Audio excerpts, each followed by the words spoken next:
Un arzobispo virrey barroco es el primer capítulo del libro de Irving Leonard que se titula La época barroca en el México colonial. Se basa en un escrito de Mateo Alemán, el autor de la novela picaresca Guzmán de Alfarache, que se publicó en dos partes en 1599 y 1605, que fue uno de los grandes éxitos literarios de fines del siglo XVI y comienzos del XVII. Alemán es contemporáneo y hasta cierto punto rival literario de Miguel de Cervantes, y su gran obra picaresca, que llega a ser en realidad el prototipo del género que da origen a otras obras ya a lo largo del siglo XVII, gozó de gran popularidad, una popularidad tan grande como el Quijote de Cervantes. Entonces resulta que Mateo Alemán es pasajero en la misma nave que conduce a Fray García Guerra a través del Atlántico, saliendo de Cádiz y llegando a Veracruz en una de las naves de la flota anual de 60 y tantos barcos. Lo que me gusta de este texto de Irving Leonard es que nos ayuda a entender elementos sociales sumamente importantes del mundo colonial del siglo XVII. Los grandes acontecimientos relacionados con los personajes principales, representantes de la Iglesia y de la corona española, se celebran de una manera espectacular en público, con ceremonias muy ostentosas que prestan cierta cohesión, cierta unidad de los diversos elementos de la sociedad colonial. El viaje desde el puerto de Veracruz a la Ciudad de México es una especie de marcha triunfal del arzobispo. La recepción es una recepción pública en todos los pueblos. Le montan bailes típicos de la gente de la región. Erigen arcos triunfales. La gente se viste de los trajes típicos y los funcionarios que lo van conduciendo en libreas de gran lujo. Y la idea de estas ceremonias es en realidad proporcionarle a la gente del pueblo un espectáculo que sirva para que entiendan de dónde emana la autoridad, tanto religiosa como civil. Nos ayuda también a entender las contradicciones muy evidentes de tipo social, de tipo ético, que formaban parte de la visión del mundo del periodo barroco.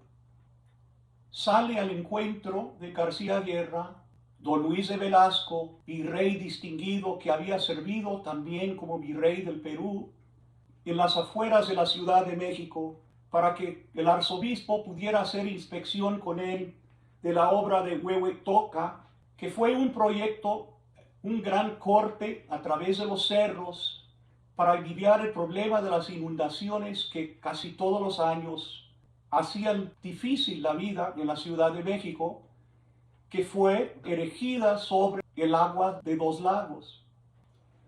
Al llegar por fin a la Ciudad de México, después de una larga trayectoria, una trayectoria lenta a través de los pueblos, se hizo una recepción en grande.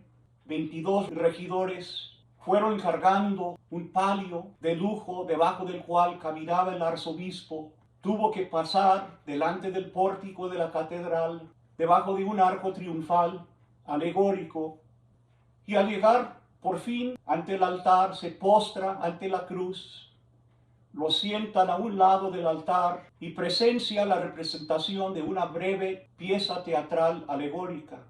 Son espectáculos que no excluían a nadie, los podía presenciar tanto el indio más humilde como el cortesano allegado a la corte del virrey. Después de la representación teatral se le acercaron los eclesiásticos más distinguidos, sin duda se arrodillaron delante de él para besarle el anillo, símbolo de su autoridad moral, religiosa, teológica. El retrato que nos deja Irving Leonard, basado en el texto de Mateo Alemán, nos presenta a un hombre de impulsos contradictorios, piadoso por una parte, gran orador en el púlpito, pero también un hombre de ambiciones mundanos.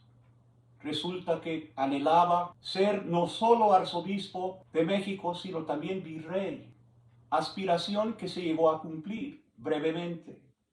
Era un hombre de carácter gregario, se hizo regular en el convento de la Encarnación, aficionado de las corridas de toros. Mandó construir una plaza de toros dentro del palacio episcopal y decretó que hubiera corridas todos los viernes a lo largo del año, inclusive una corrida en el Viernes Santo, algo que causó cierto escándalo. Cuando lo nombraron virrey, planeó su propia recepción en grande, designando las libreas, quienes lo iban a conducir, a recibir su juramento. Y el texto de Mateo Alemán incluye en gran detalle la descripción de la autopsia que se hizo al cadáver del arzobispo después de muerto, las lamentaciones que se hicieron en el entierro y la procesión funeraria por las calles en la que participaron. En otras palabras, otro espectáculo al cual sin duda se hizo presente el pueblo, que sirvió para soldar los elementos dispersos de la sociedad del momento. Concluye el capítulo de Irving Leonard con una descripción del pánico que cunde por la muerte al mismo tiempo tanto del arzobispo como del virrey, es decir, las dos autoridades máximas coloniales, el temor de la gente blanca, de los criollos y de los gachupines, los españoles peninsulares, a un levantamiento de la gente de color que condujo a un desenlace trágico. Agarraron a 29 negros, a 4 mujeres, y los degollaron en la plaza pública para hacer escarmiento, como una forma de impedir el levantamiento de la gente de color. Y se pusieron a la vista del público sobre picas las cabezas de los condenados. Un pequeño comentario, una nota final, algo que quedó fuera de lo que comenté acerca de la sociedad barroca, es decir, de la sociedad multiétnica, la fusión racial. Y es que al llegar a comienzos del siglo XVII, se dice que alrededor del 20% de la población de la Ciudad de México eran negros. Una pregunta que podemos hacer es, ¿cuál fue la suerte final de la población negra colonial de México? Y se puede decir lo siguiente: han sobrevivido hasta el día de hoy en 2 regiones de México poblaciones de origen negro que todavía mantienen ciertas características culturales que son una continuidad de las raíces africanas. Hay una zona que se llama la Costa Chica, que se halla en el estado de Guerrero, no muy lejos del puerto de Acapulco, donde todavía la población mantiene características culturales que manifiestan la continuidad de las raíces negras. Al otro lado del país, en la región de Veracruz, también hay evidencia de la sobrevivencia de un pueblo negro.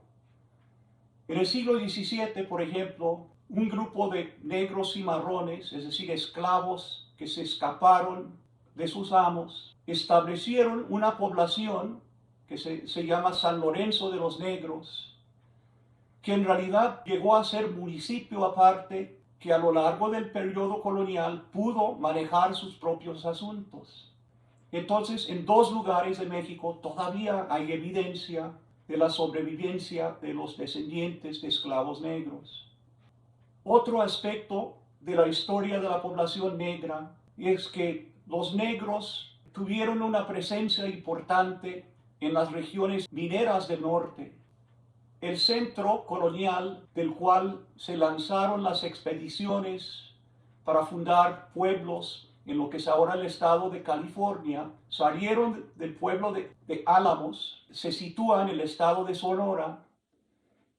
Y si hablamos, por ejemplo, de la expedición que salió de Álamos para establecer el pueblo de Los Ángeles, de los 18 fundadores de Los Ángeles, 14 se describen en los documentos coloniales como mulatos.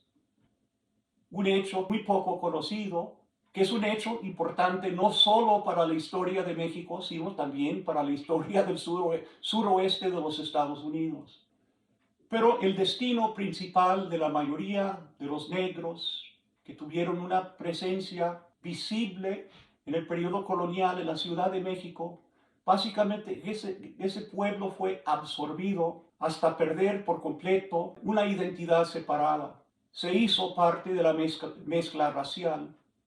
Pues una nota personal que tiene que ver con esto, mi esposa Yolanda, con la que estuve casado durante 30 años, tuvo que hacer pruebas genéticas cuando se enfermó y uno de los elementos que salió en la prueba genética es que tenía sangre negra. Pues un hecho desconocido. Sus antecedentes eran del norte de México. Lo mismo puedo decir de mis hijos. Mi hija hizo una prueba genética por interés. Ella es maestra de arte en una escuela pública del estado de California. Ella también descubrió que a través de su madre también es descendiente de negros. Entonces, un fenómeno sumamente importante en la colonia es la forma en que se va haciendo la mezcla racial, el mestizaje, que llega a ser lo que define al mexicano en el periodo moderno.